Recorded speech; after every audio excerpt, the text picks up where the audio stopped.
السلام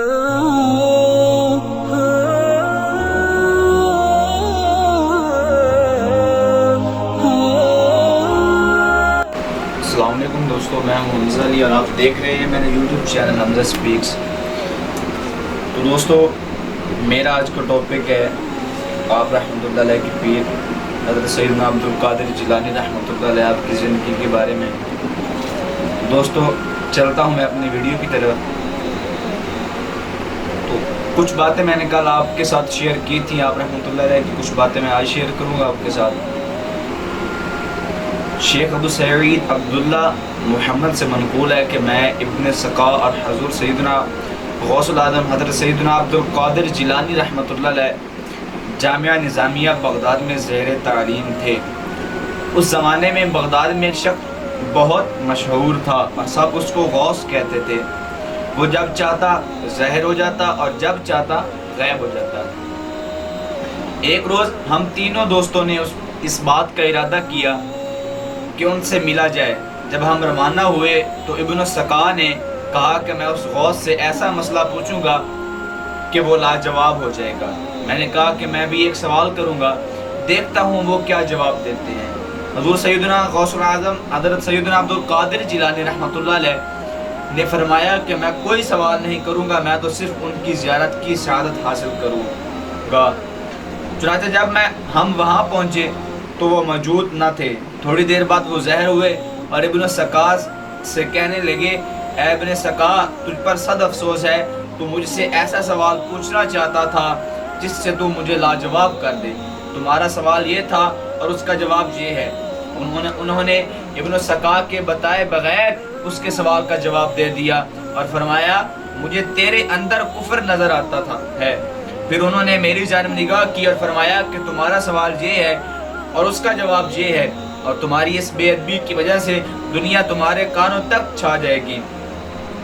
پھر وہ حضور سیدنا غوث العظم حضرت سیدنا عبد القادر جیلانی رحمۃ اللہ علیہ کی جانب متوجہ ہوئے اور ان کو اپنے پاس بلا کر بٹھایا اور ان کے ساتھ نہایت عزت و احترام سے پیش آئے اور فرمایا کہ اے عبد القادر رحمۃ اللہ علیہ، تو نے اپنی ادب کی بدولت اللہ اور اس کے رسول صلی اللہ علیہ وآلہ وسلم کو راضی کر لیا۔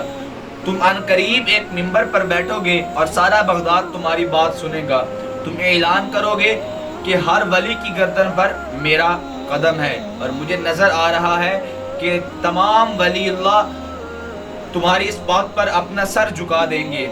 اس کے بعد وہ غوث غائب ہو گئے اور ہماری ان سے پھر کبھی ملاقات نہ ہوئی۔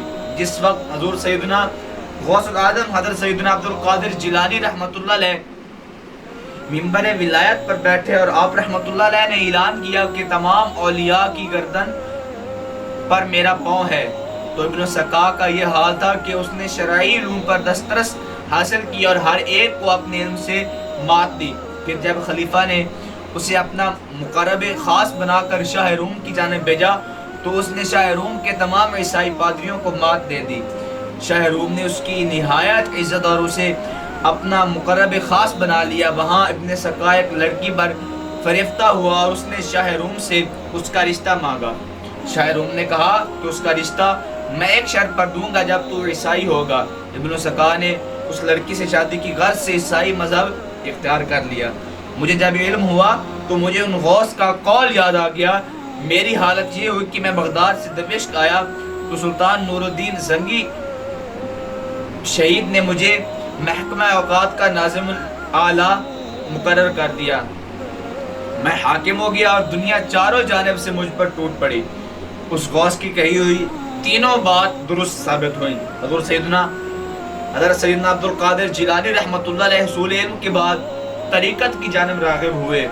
اس دوران آپ رحمۃ اللہ علیہ کے دل میں مجاہدہ کی رغبت پیدا ہوئی اور آپ رحمۃ اللہ علیہ حضرت شیخ حماد بن مسلم دباس رحمۃ اللہ علیہ کی صحبت سے بھی فیض یاب ہو چکے تھے، اس لیے طریقت کے اسرار و رموز سے آگاہ تھے۔ آپ رحمۃ اللہ علیہ روشن ضمیر اور اہل نظر تھے۔ آپ رحمۃ اللہ علیہ نے قرب ربانی کو پانے کے لیے خود کو مجاہدات کی بھٹی میں جلانا شروع کیا، کیونکہ راہ طریقت کا یہ پہلا اور ضروری قانون ہے۔ آپ رحمۃ اللہ علیہ اپنے مجاہدات کے متعلق بیان کرتے ہوئے فرماتے ہیں کہ یہ شدائد اگر پہاڑوں پر نازل ہوتے تو وہ بھی پھٹ جاتے۔ آپ رحمۃ اللہ علیہ نے بغداد شہر کو چھوڑ کر جنگلوں اور ویرانوں میں رہنا شروع کر دیا۔ حضرت شیخ ابو سعود اب احمد بن ابی بکر حریمی رحمۃ اللہ علیہ سے مروی ہے کہ حضور سیدنا غوث الاعظم حضرت سیدنا عبد القادر جیلانی رحمۃ اللہ علیہ نے فرمایا کہ میں 25 سال تک تنہا عراق کے بیابانوں میں پھرتا رہا اور میں لوگوں کو نہ جانتا تھا اور لوگ مجھے نہیں جانتے تھے۔ اسی دوران میرے پاس رجال الغیب اور جنات تشریف لاتے جنہیں میں طریقت اور وصول اللہ کی تعلیم حاصل دیتا۔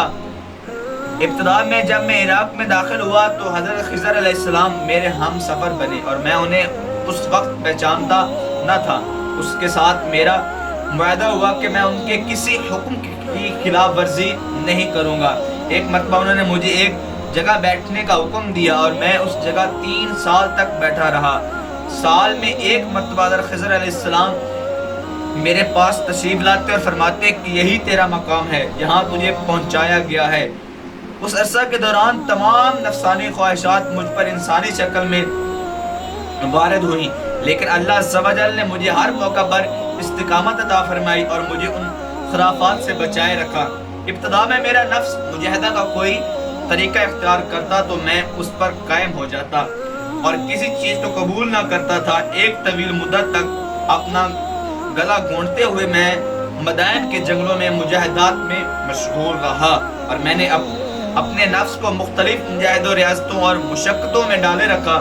1 سال تک میں گری ہوئی چیزیں اٹھا کر کھاتا رہا، دوسرے سال میں صرف پانی پر گزارا کرتا رہا اور تیسرے سال نہ میں نے کچھ کھایا نہ پیا اور نہ ہی سویا۔ ایک مرتبہ شدید سردی کی وجہ سے میں ایوان کسرا کے کھنڈرات میں سویا تو رات بھر میں 40 مرتبہ احتلام ہوا۔ میں نے ہر مرتبہ دریائے دجلہ پر جا کر غسل کیا، پھر نیند کے خوف سے محل کے اوپر ایک ویران جگہ پر چڑھ گیا اور وہاں 2 سال تک قیام کیا، حتیٰ کہ سردی کے سوا کوئی شے کھانے کی مجھے میسر نہ آ سکی۔ ہر سال ایک بزرگ آتے اور وہ مجھے اونی جبا دے کر چلے جاتے تھے۔ اس طرح میں نے بے شمار طریقوں سے دنیا اور نفس سے چھٹکارا پانے کی کوشش کی۔ لوگ مجھے دیوانہ سمجھتے تھے۔ میں برہنہ جسم جنگلوں میں چلا جاتا اور کانٹوں پر لوٹتا شور مچاتا تھا۔ میرے تمام بدن سے خون جاری ہو جاتا تھا اور لوگ مجھے اٹھا کر شفا خانے لے جاتے جہاں میری حالت مزید بگڑ جاتی تھی۔ ایک وقت ایسا بھی آیا کہ جب مجھ میں اور مردہ میں کوئی فرق نہ تھا۔ لوگ کفن لے کر آئے اور غسال کو بلوایا کہ وہ مجھے غسل دے۔ ابھی انہوں نے مجھے غسل دینے کے لیے ایک تختہ پر ڈالا ہی تھا کہ میری حالت درست ہو گئی اور میں اٹھ کھڑا ہوا۔ طریقت کی ان پر خطرات میں خود بھی خوف زدہ ہوا اور نہ ہی کبھی میرا نفس مجھ پر غلبہ پا سکا اور نہ ہی دنیا کی آرائش مجھے حیران کر سکی۔ تو دوستو آج کے لیے اتنا ہی، باقی اگلی ویڈیو میں انشاءاللہ۔ والسلام۔